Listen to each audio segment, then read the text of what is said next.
Hello everyone, welcome to ब्रजीन ज्ञान express. मैं हूं आपका दोस्त ब्रजीन। एक बार फिर से आप सभी का अपने यूट्यूब चैनल में बहुत बहुत स्वागत करता हूं।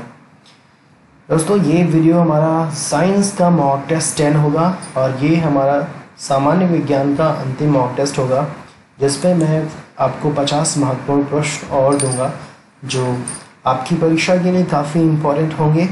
अब तक हमने 9 मॉक टेस्ट अटेम्प्ट किए हैं, 1 2 3 कंटिन्यूसली 9 मॉक टेस्ट सामान्य विज्ञान के, और सारे मोस्ट इम्पॉर्टेंट प्रश्नों को हमने शामिल किया अपने मॉक टेस्ट में। अगर आप सारे मॉक टेस्ट को अच्छे से प्रिपेयर कर लेते हैं तो आपको साइंस के सेक्शन में ज़्यादा परेशान होने की ज़रूरत नहीं है, क्योंकि ये कंप्लीट है आपकी तैयारी के लिए। जिस तरह से समय है उस हिसाब से आपकी प्रिपरेशन काफ़ी अच्छी है। ये सारे मॉक टेस्ट आप अच्छे से प्रिपेयर कर लीजिए। और अगर अभी तक आपने मॉक टेस्ट की नोट्स नहीं बनाई है या आपको नोट्स बनाने के लिए समय नहीं मिल रहा है, तो आप सभी मॉक टेस्ट की 1 से 10 तक की आप PDF फाइल ले सकते हैं। और PDF फाइल थोड़ा बहुत फी पे करना होगा। सिर्फ मॉक टेस्ट की आपको PDF फाइल चाहिए तो बहुत ही नॉर्मल सा एक चार्ज आपको पे करना होगा, जो आप पे करके बहुत ही अफोर्डेबल चार्ज आप पे करके PDF फाइल ले सकते हैं। आप इनकी नोट्स बनाने में टाइम वेस्ट ना करें, क्योंकि समय कम है, तो इसलिए आपको समय जितना हो सके बचा के चलना होगा। और अगर आप स्मार्ट प्रिपरेशन को कंसीडर करेंगे तभी आप कम समय में इस बड़े से कोर्स को, वास्ट सिलेबस को कवर कर पाएंगे। ऐसा मेरा सजेशन है और आई होप आपको इस चीज़ पे विचार करना चाहिए। ये नंबर जो मैंने दिया, इस पर व्हाट्सअप करना होगा आपको PDF फाइल के लिए, और आपको PDF फाइल मिल जाएंगी फी पे करके। थोड़ा बहुत चार्ज होगा, बहुत नॉर्मल सा, जो हर कोई अफोर्ड कर सकता है। तो चलिए फाइनलाइज करते हैं। मॉक टेस्ट 10 और साइंस के सभी मॉक टेस्ट 10 की जो PDF फाइल है, प्लेलिस्ट सामान्य विज्ञान की प्लेलिस्ट में मिलेगी। 10 की 10 PDF फाइल वहाँ होगी और वहाँ से आप ले सकते हैं। वहाँ से आप वीडियो मोड में, वीडियो वर्जन में देख सकते हैं। चलिए शुरू करते हैं। और शुरू करने से पहले वही हमेशा की तरह सिंपल सी गुजारिश कि चैनल को सब्सक्राइब नहीं किया तो चैनल को सब्सक्राइब कर लीजिए और बेल का आइकन प्रेस कर दीजिए, ताकि आपको नोटिफिकेशन मिलते रहें जब भी कोई नया वीडियो अपलोड हो, आपको इसकी जानकारी प्राप्त हो जाए। पहला क्वेश्चन आपने पढ़ लिया होगा। परावैंगनी यानी कि अल्ट्रावायलेट क्षति से पादपों की रक्षा करने वाला वर्णक कौन सा है? परावैंगनी किरणों से जो क्षति होती, जो नुकसान होता है, उससे पौधों की रक्षा करने वाला जो वर्णक है कौन सा है? वो है क्लोरोफिल एवं कैरोटीनाइड वर्णक। ये परावैंगनी किरणों से नुकसान को बचाती हैं। क्लोरोफिल का खनिज घटक है, यानी क्लोरोफिल में कौन सा खनिज होता है? काफ़ी इंपॉर्टेंट है, मैग्नीशियम। क्लोरोफिल में मैग्नीशियम होता है। आप जानते हैं क्लोरोफिल की वजह से ही पत्तियां हरी होती हैं, और क्लोरोफिल की उपस्थिति में ही पत्तियां जो है सूर्य के प्रकाश और खनिज लवण की मदद से प्रकाश संश्लेषण की क्रिया करके भोजन बनाने का कार्य करती हैं। तो वो सब आपको पता होगा, लेकिन क्लोरोफिल में एक खनिज होता है जिसका नाम है मैग्नीशियम। ये बात आपको पता होनी चाहिए। प्रकाश संश्लेषण की लगभग उल्टी प्रक्रिया कौन सी? एक तो प्रकाश संश्लेषण आप जानते हैं, जिसके साथ से पत्तियां सूर्य के प्रकाश में भोजन बनाती हैं। तो इसकी जस्ट अपोजिट क्रिया क्या है, प्रक्रिया क्या है? लकड़ी का जलना। आपसे पूछ सकते हैं प्रकाश संश्लेषण की ठीक उल्टी क्रिया का उल्लेख कीजिए, तो लिखना होगा लकड़ी का जलना। लकड़ी जलती है तो उसमें जो क्रिया होती है, उसमें जो उत्सर्जन होता है, वो प्रकाश संश्लेषण के ठीक विपरीत होता है। क्योंकि आप जानते हैं प्रकाश संश्लेषण में ऑक्सीजन जो है मुक्त होती है, लेकिन जो है लकड़ी के जलने में कार्बन डाइऑक्साइड मुक्त होती है। तो ये एकदम उल्टी प्रक्रिया है। बौने पौधों को किसके अनुप्रयोग से लंबा किया जा सकता है? जिब्रेलिन के प्रयोग से जो छोटे पौधे होते हैं उनको बड़ा किया जा सकता है। काफ़ी महत्वपूर्ण प्रश्न है। मूल परजीवी के रूप में व्यवहार करने वाला पौधा कौन सा है? कस्कुटा। इसे अमर बेल भी कहते हैं। क्या कहते हैं? अमर बेल भी कहते हैं। तो याद रखिए, कस्कुटा या अमर बेल, ये जो है क्या है?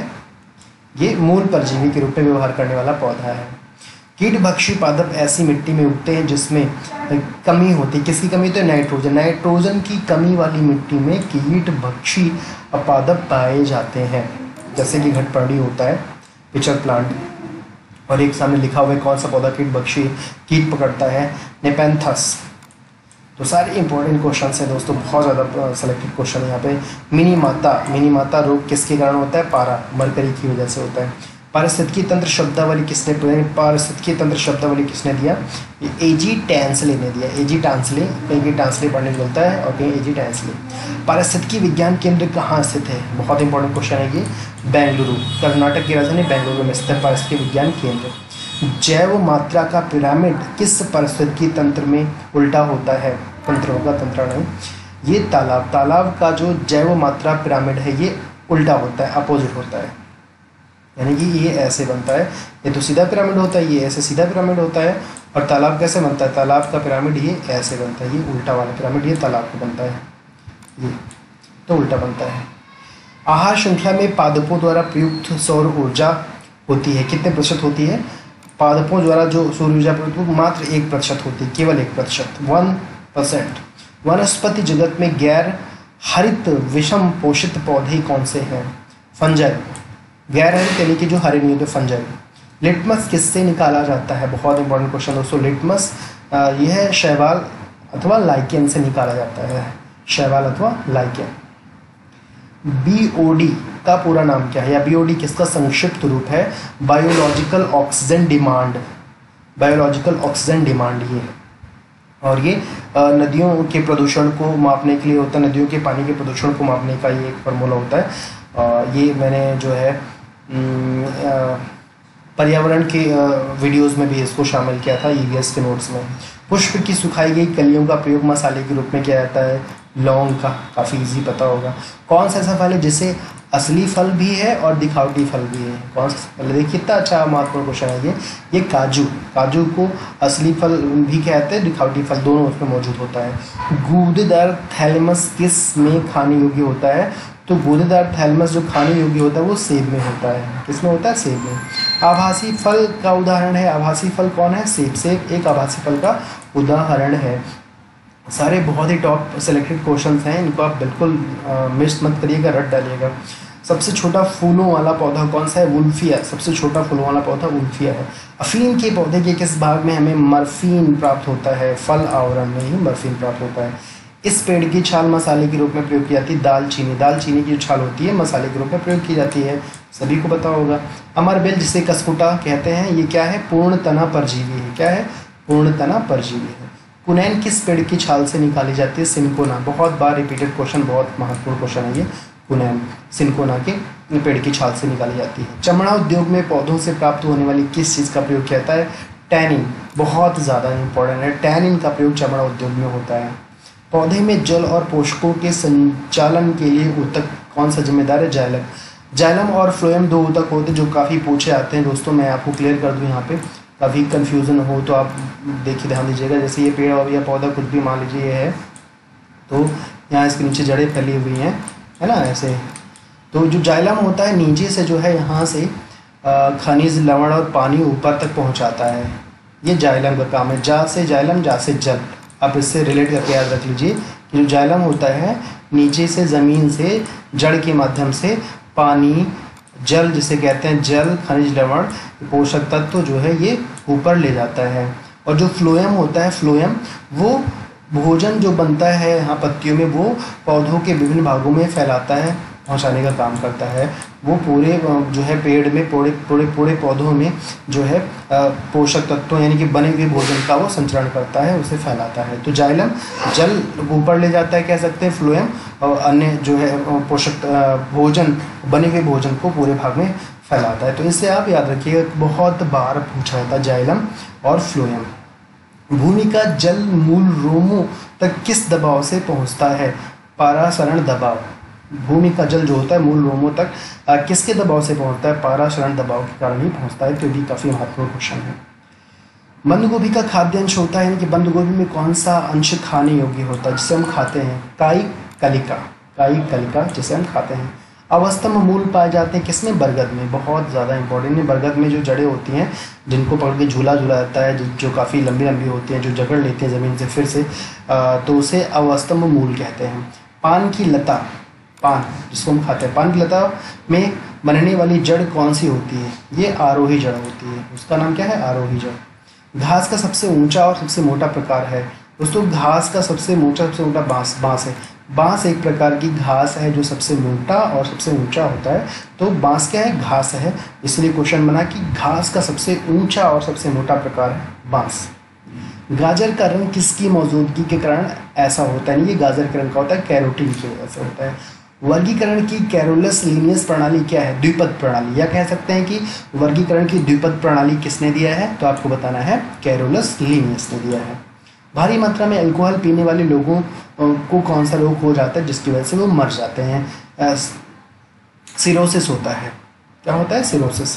ये एक रोग हो जाता है जो शराब पीते हैं, शराब पीने वालों को ये रोग होता है, जिसको कभी सोराइसिस भी लोग बोलते हैं, सोराइसिस भी कहते हैं। तो ये रोग होने से आदमी मर जाता है। तो याद रखिएगा कि शराब पीने वाले, अल्कोहल पीने वाले सोराइसिस से सिरोसिस रोग हो जाता है। जैव ईंधन किसके बीज से प्राप्त हो? जट्रोफा जिसे रतन जोत भी कहते हैं, उससे जैव ईंधन प्राप्त होता है।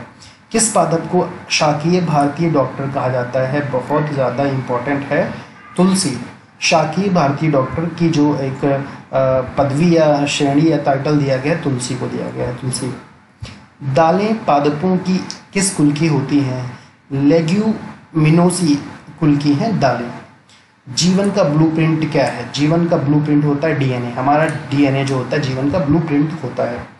डाउन सिंड्रोम वाले व्यक्ति अपरिहार्य रूप से किसके ग्रस्त हो जाते हैं? यानी डाउन सिंड्रोम वाले व्यक्ति को कौन सा रोग हो जाता है? अल्जाइमर रोग हो जाता है। पक्षियों को उड़ने से रोकने की प्रक्रिया क्या कहलाती है? ब्रेलिंग कहलाती है, ब्रेलिंग। ऐसे अकशेरुकी को क्या कहते हैं जो उभयलिंगी नहीं होता है?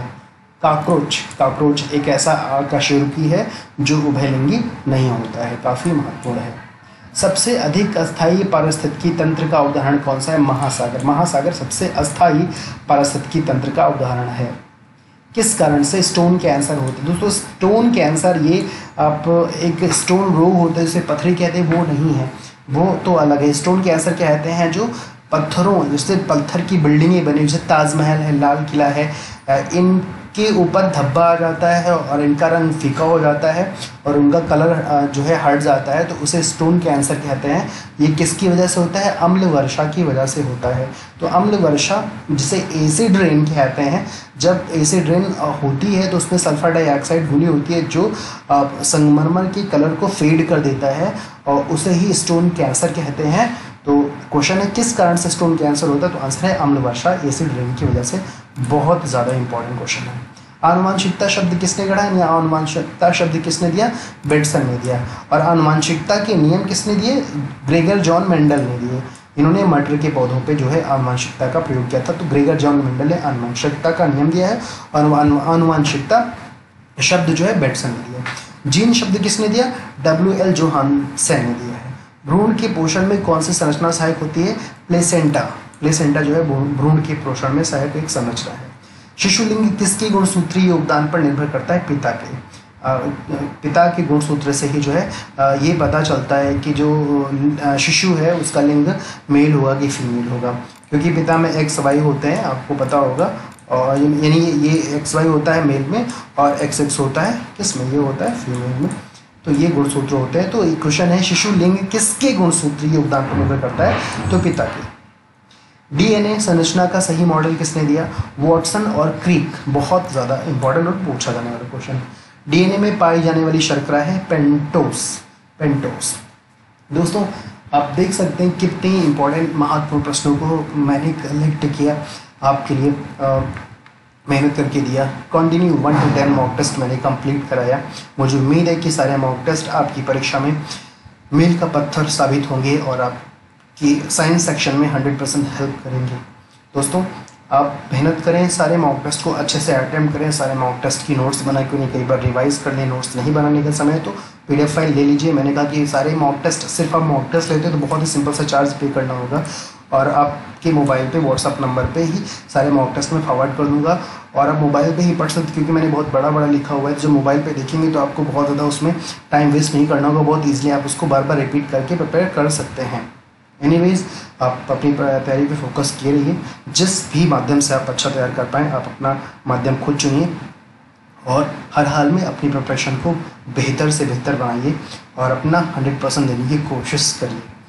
वीडियो पसंद आए तो लाइक ज़रूर कर दीजिएगा, क्योंकि बहुत मेहनत से मैंने वीडियो बनाया हुआ है, बहुत मेहनत से कलेक्शन किया हुआ है, तो आपकी लाइक बहुत ज़रूरी है।